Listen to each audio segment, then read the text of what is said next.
ओम शांति। 13 जनवरी 2026 के ईश्वरीय महावाक्य। पहले एक नजर मुरली के मुख्य पॉइंट पर। बाबा ने कहा, बाप की श्रीमत का रिगार्ड रखना अर्थात मुरली कभी भी मिस न करना और हर आज्ञा का पालन करना सदा राजी खुशी रहने का आधार है। बाप की प्राप्ति की खुशी। जब कोई पूछे राजी खुशी हो तो उत्तर हो परवाह थी पार ब्रह्म में रहने वाले बाप की, वह मिल गया, बाकी क्या चाहिए। माया इतनी प्रबल है कि बाप टीचर और गुरु तीनों को भुला देती है। और फिर बाबा ने कहा, यह ईश्वरीय पढ़ाई है, मनुष्य की पढ़ाई नहीं। इसे मनुष्य सिखा नहीं सकता। ज्ञान सहज है पर माया भुला देती है, इसलिए निरंतर रिवाइज जरूरी है।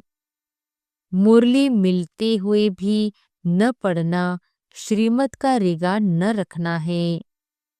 जितना बाप को याद करेंगे उतना पावन बनेंगे, यह पुरुषार्थ पर निर्भर है। और फिर लास्ट में बाबा ने कहा, मन मना भव एक ही महामंत्र में सारा ज्ञान समाया हुआ है। हम आत्मा ब्राह्मण हैं, फिर देवता बनेंगे, यह हम सो का सही अर्थ है। स्वदर्शन चक्र से 84 जन्मों का पूरा चक्र बुद्धि में स्पष्ट होना चाहिए। पद का आधार है बाप की याद और सेवा। जितनी याद उतना ऊंचा पद। ईश्वर के बच्चे होने के कारण हमें किसी भी बात की परवाह नहीं हो सकती। और अब सुनते हैं महावाक्यों को विस्तार से। मुरली का सार। मीठे बच्चे, बाप के श्रीमत का रिगार्ड रखना माना मुरली कभी भी मिस नहीं करना, हर आज्ञा का पालन करना।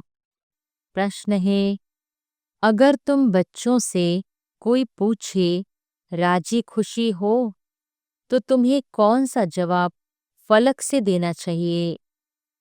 उत्तर है, बोलो परवाह थी पार ब्रह्म में रहने वाले की, वह मिल गया, बाकी क्या चाहिए। पाना था सो पा लिया। तुम ईश्वरीय बच्चों को किसी बात की परवाह नहीं।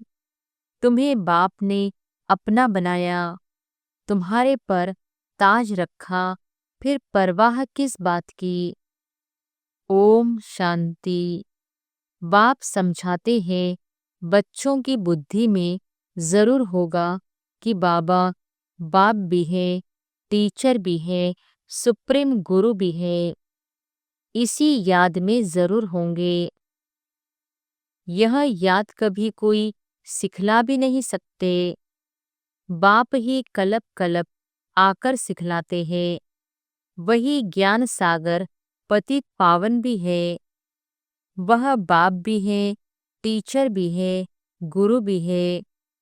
यह अब समझा जाता है जबकि ज्ञान का तीसरा नेत्र मिला है। बच्चे भला समझते तो होंगे परंतु बाप को ही भूल जाते हैं, तो टीचर गुरु फिर कैसे याद आएगा। माया बहुत ही प्रबल है, जो 3 रूप में महिमा होते हुए भी तीनों को भुला देती है। इतने सर्वशक्तिमान है। बच्चे भी लिखते हैं, बाबा हम भूल जाते हैं। माया ऐसी प्रबल है, ड्रामा अनुसार है, बहुत सहज। बच्चे समझते हैं ऐसा कभी कोई हो नहीं सकता। वही बाप टीचर सदगुरु है। सच सच, इसमें गपोड़े आदि की कोई बात नहीं। अंदर में समझना चाहिए ना, परंतु माया भुला देती है। कहते हैं हम हार खा लेते हैं, तो कदम कदम में पदम कैसे होंगे। देवताओं को ही पदम की निशानी देते हैं। सबको तो नहीं दे सकते। ईश्वर की यह पढ़ाई है, मनुष्य की नहीं। मनुष्य की यह पढ़ाई कभी हो नहीं सकती। भला देवताओं की महिमा की जाती है, परंतु फिर भी ऊंचते ऊंच एक बाप है।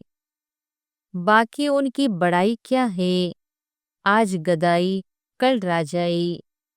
अभी तुम पुरुषार्थ कर रहे हो ऐसा लक्ष्मी नारायण बनने का। जानते हो, इस पुरुषार्थ में बहुत फेल होते हैं। पढ़ते फिर भी इतने हैं जितने कल्प पहले पास हुए थे। वास्तव में ज्ञान है भी बहुत सहज, परंतु माया भुला देती है। बाप कहते हैं अपना चार्ट लिखो, परंतु लिख नहीं पाते हैं। कहाँ तक बैठ लिखे? अगर लिखते भी हैं तो जांच करते हैं 2 घंटा याद में रहे, फिर वह भी उन्हों को मालूम पड़ता है जो बाप की श्रीमत को अमल में लाते हैं। बाप तो समझेंगे। इन विचारों को लज्जा आती होगी, नहीं तो श्रीमत अमल में लानी चाहिए। परंतु 2% मुश्किल चार्ट लिखते हैं। बच्चों को श्रीमत का इतना रिगार्ड नहीं है। मुरली मिलते हुए भी पढ़ते नहीं है। दिल में लगता जरूर होगा। बाबा कहते तो सच है, हम मुरली ही नहीं पढ़ते तो बाकी औरों को समझाएंगे क्या? रूहानी बाप रूहानी बच्चों को समझाते हैं। यह तो बच्चे समझते हैं, बरोबर हम आत्मा है। हमको परमपिता परमात्मा पढ़ा रहे हैं और क्या कहते हैं, मुझे याद करो तो तुम स्वर्ग के मालिक बनो। इसमें बाप भी आ गया, पढ़ाई और पढ़ाने वाला भी आ गया, सद्गति दाता भी आ गया। थोड़े अक्षर में सारा ज्ञान आ जाता है। यहाँ तुम आते ही हो इसको रिवाइज करने लिए। बाप भी यही समझाते हैं, क्योंकि तुम खुद कहते हो हम भूल जाते हैं, इसलिए यहाँ आते रिवाइज करने। भला कोई यहाँ रहते हैं तो भी रिवाइज नहीं होता है। तकदीर में नहीं है, तदबीर तो बाप कराते ही है। तदबीर कराने वाला एक बाप ही है। इसमें कोई के पास खातिर भी नहीं हो सकती है। न स्पेशल पढ़ाई है। उस पढ़ाई में स्पेशल पढ़ने लिए टीचर को बुलाते हैं। यहाँ तो तकदीर बनाने लिए सबको पढ़ाते हैं। एक एक को अलग कहाँ तक पढ़ाएंगे? कितने ढेर बच्चे हैं। उस पढ़ाई में कोई बड़े आदमी के बच्चे होते हैं तो उन्हों को स्पेशल पढ़ाते हैं। टीचर जानते हैं कि यह डल है, इसलिए उनको स्कॉलरशिप लायक बनाते हैं। यह बाप ऐसे नहीं करते हैं। यह तो एक रस सबको पढ़ाते हैं। वह हुआ टीचर का एक्स्ट्रा पुरुषार्थ कराना। यह तो एक्स्ट्रा पुरुषार्थ किसको अलग से कराते नहीं। एक्स्ट्रा पुरुषार्थ माना ही मास्टर कुछ कृपा करते हैं। ऐसे तो भले पैसे लेते हैं, खास टाइम दे पढ़ाते हैं, जिससे वह जास्ती पढ़कर होशियार होते हैं। यहाँ तो जास्ती कुछ पढ़ने की बात है ही नहीं। इनकी तो बात ही नहीं है। एक ही महामंत्र देते हैं, मन मना भव। याद से क्या होता है? यह तो समझते हो बाप ही पतित पावन है। जानते हो उनको याद करने से ही पावन बनेंगे। अब तुम बच्चों को ज्ञान है, जितना याद करेंगे उतना पावन बनेंगे। कम याद करेंगे तो कम पावन बनेंगे। यह तुम बच्चों के पुरुषार्थ पर है। बेहद के बाप को याद करने से हमको यह लक्ष्मी नारायण बनना है। उन्हों की महिमा तो हर एक जानते हैं। कहते भी हैं, पाप आत्मा, पुण्य आत्मा। आप पुण्य आत्मा हो, हम पाप आत्मा है। ढेर मंदिर बने हुए हैं, वहां सब क्या करने जाते हैं? दर्शन से फायदा तो कुछ भी नहीं। एक दो को देख चले जाते हैं, बस। दर्शन करने वाले दर्शन करने जाते हैं। फलाना यात्रा पर जाता है, हम भी जावे, इससे क्या होगा? कुछ भी नहीं। तुम बच्चों ने भी यात्राएं की है। जैसे और त्योहार मनाते हैं, वैसे यात्रा भी एक त्योहार समझते हैं। अभी तुम याद की यात्रा भी एक त्योहार समझते हो। तुम याद की यात्रा में रहते हो। अक्षर ही एक है, मन मना भव। यह तुम्हारी यात्रा अनादि है। वह भी कहते हैं, वह यात्रा हम अनादि करते आए हैं। परंतु तुम अभी ज्ञान सहित कहते हो, हम कलप कलप यह यात्रा करते हैं। बाप ही आकर यह यात्रा सिखलाते हैं।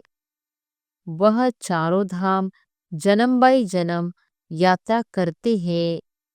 यह तो बेहद का बाप कहते हैं, मुझे याद करो तो तुम पावन बन जाओगे।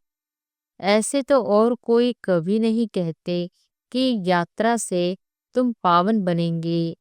परंतु यात्रा पर जाते हैं तो वह उस समय पावन रहते हैं। आजकल तो वहां भी गंध लगा पड़ा है, पावन नहीं रहते। इस रूहानी यात्रा का तो किसको पता नहीं है। तुमको अभी बाप ने समझाया है। यह याद की यात्रा है सच्ची। वह यात्रा का चक्र लगाने जाते हैं, फिर भी वैसे का वैसा बन जाते हैं। चक्र लगाते रहते हैं, जैसे जैसे वास्को डी गामा ने सृष्टि का चक्र लगाया। यह भी चक्र लगाते हैं ना। गीत भी है ना, चारों तरफ लगाए फेरे, फिर भी हरदम दूर रहे। भक्ति मार्ग में तो कोई मिला नहीं। भक्ति मार्ग में तो कोई मिला नहीं सकते। भगवान कोई को मिला नहीं। भगवान से दूर ही रहे। फेरे लगाकर फिर भी घर में आकर पांच विकारों में फंसते हैं। वह सब यात्राएं हैं झूठी। अभी तुम बच्चे जानते हो, यह है पुरुषोत्तम संगम युग। जबकि बाप आए हैं, एक दिन सब जान जाएंगे बाप आया हुआ है। भगवान आखिरी मिलेगा, लेकिन कैसे, यह तो कोई भी जानते नहीं। यह तो मीठे मीठे बच्चे जानते हैं कि हम श्रीमत पर इस भारत को फिर से स्वर्ग बना रहे हैं। भारत का ही तुम नाम लेंगे, उस समय और कोई धर्म होता नहीं। सारे विश्व पवित्र बन जाती है। अभी तो ढेर धर्म है। बाप आकर तुमको सारे झाड़ का नॉलेज सुनाते हैं, तुमको स्मृति दिलाते हैं। तुम सो देवता थे, फिर सो क्षत्रिय, सो वैश्य, सो शूद्र बने। अभी तुम सो ब्राह्मण बने हो। यह हम सो का अर्थ बाप कितना सहज समझाते हैं। ओम अर्थात मैं आत्मा, फिर हम आत्मा, ऐसे चक्र लगाते हैं। वह तो कह देते, हम आत्मा सो परमात्मा, परमात्मा सो हम आत्मा। एक भी नहीं जिसको हम सो का अर्थ यथार्थ मालूम हो। तो बाप कहते हैं, यह जो मंत्र है, यह हरदम याद रखना चाहिए। चक्र बुद्धि में नहीं होगा तो चक्रवर्ती राजा कैसे बनेंगे? अभी हम आत्मा ब्राह्मण हैं, फिर हम सो देवता बनेंगे। यह तुम कोई से भी जाकर पूछो, कोई नहीं बताएंगे। वह तो 84 का अर्थ भी नहीं जानते, न समझते। भारत का उत्थान और पतन गाया हुआ है। यह ठीक है। सतो प्रधान, सतो रजो तमो, सूर्यवंशी, चंद्रवंशी, वैश्यवंशी। अभी तुम बच्चों को सब मालूम पड़ गया है। बीज रूप बाप को ही ज्ञान का सागर कहा जाता है। वह इस चक्र में नहीं आते हैं। ऐसे नहीं हम जीवात्मा सो परमात्मा बन जाते हैं। नहीं, बाप आप समान नॉलेजफुल बनाते हैं। आप समान गॉड नहीं बनाते हैं। इन बातों को बहुत अच्छी रीति समझना है, तब बुद्धि में चक्र चल सकता है, जिसका नाम स्वदर्शन चक्र रखा है।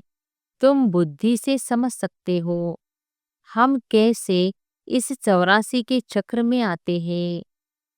इसमें सब आ जाता है। समय भी आता है, वर्ण भी आ जाते हैं, वंशावली भी आ जाती है। अब तुम बच्चों की बुद्धि में यह सारा ज्ञान होना चाहिए। नॉलेज से ही ऊंच पद मिलता है। नॉलेज होगी तो औरों को भी देंगे। यहाँ तुमसे कोई पेपर आदि नहीं भराए जाते हैं। उन स्कूलों में जब इम्तिहान होते हैं तो पेपर्स विलायत से आते हैं। जो विलायत में पढ़ते होंगे उन्हों की है। उन्हों की तो वहाँ ही रिजल्ट निकालते होंगे।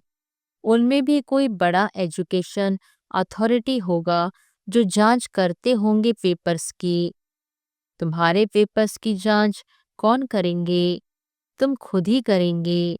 खुद को जो चाहो सो बनाओ। पुरुषार्थ से जो चाहे सो पद बाप से ले लो। प्रदर्शनी आदि में बच्चे पूछते हैं ना, क्या बनेंगे? देवता बनेंगे, बैरिस्टर बनेंगे, क्या बनेंगे? जितना बाप को याद करेंगे, सर्विस करेंगे, उतना फल मिलेगा। जो अच्छी रीति बाप को याद करते हैं वह समझते हैं हमको सर्विस भी करनी है, प्रजा बनानी है ना।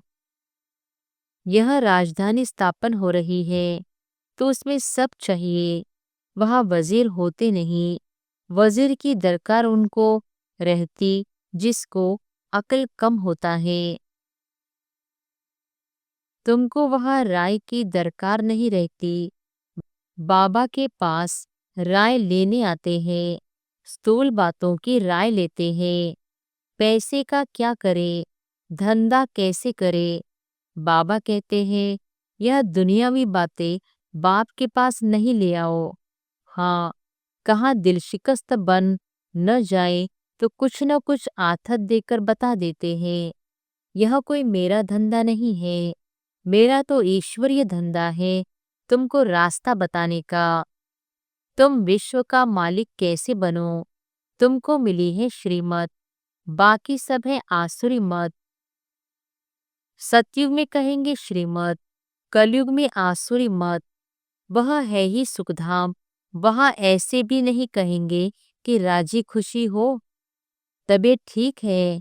यह अक्षर वहाँ होते नहीं।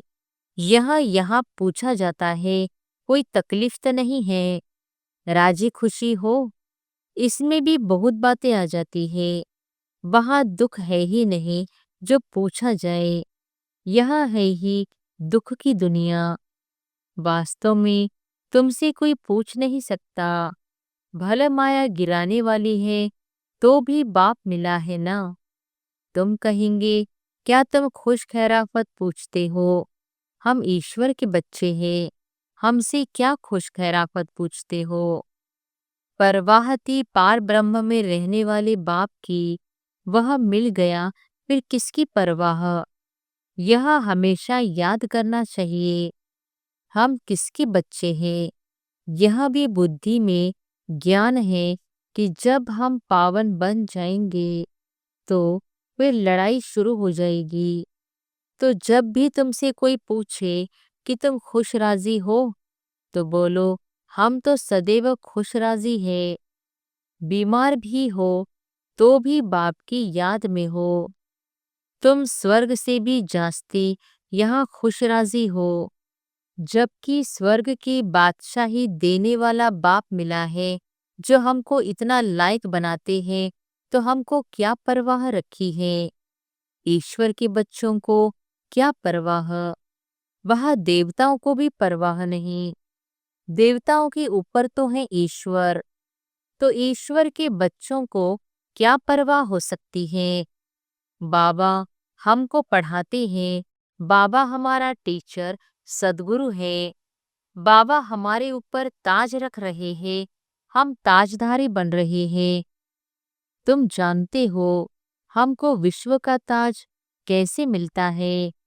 बाप नहीं ताज रखते, यह भी तुम जानते हो। सतयुग में बाप अपना ताज अपने बच्चों पर रखते हैं, जिसको अंग्रेजी में कहते हैं क्राउन प्रिंस। यहाँ जब तक बाप का ताज बच्चे को मिले, तब तक बच्चे को उत्कंठा रहेगी। कहाँ बाप मरे तो ताज हमारे सिर पर आवे। आश होगी प्रिंस से महाराजा बनो। वहाँ तो ऐसी बात नहीं होती। अपने समय पर कायदे अनुसार बाप बच्चों को ताज देकर फिर किनारा कर लेते हैं। वहाँ वानप्रस्थी की चर्चा होती नहीं। बच्चों को महल आदि बनाकर देते हैं, आशाएं सब पूरी हो जाती है। तुम समझ सकते हो, सतयुग में सुख ही सुख है। प्रैक्टिकल में सब सुख तब पाएंगे जब वहां जाएंगे। वहां तो तुम ही जानो स्वर्ग में क्या होगा। एक शरीर छोड़ फिर कहाँ जाएंगे। अभी तुम्हें प्रैक्टिकल में बाप पढ़ा रहे हैं। तुम जानते हो हम सच सच स्वर्ग में जाएंगे।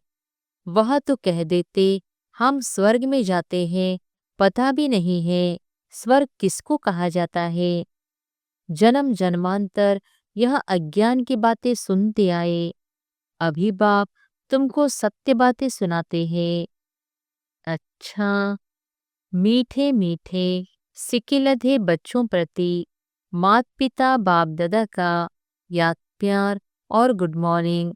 रूहानी बाप की रूहानी बच्चों को नमस्ते। धारणा के लिए मुख्य सार। पहली पॉइंट, सदा राजी खुशी रहने के लिए बाप की याद में रहना है। पढ़ाई से अपने ऊपर राजाई का ताज रखना है। दूसरी पॉइंट, श्रीमत पर भारत को स्वर्ग बनाने की सेवा करनी है। सदा श्रीमत का रिगार्ड रखना है। वरदान है, श्रेष्ठ तकदीर की स्मृति द्वारा अपने समर्थ स्वरूप में रहने वाले सूर्यवंशी पद के अधिकारी भव।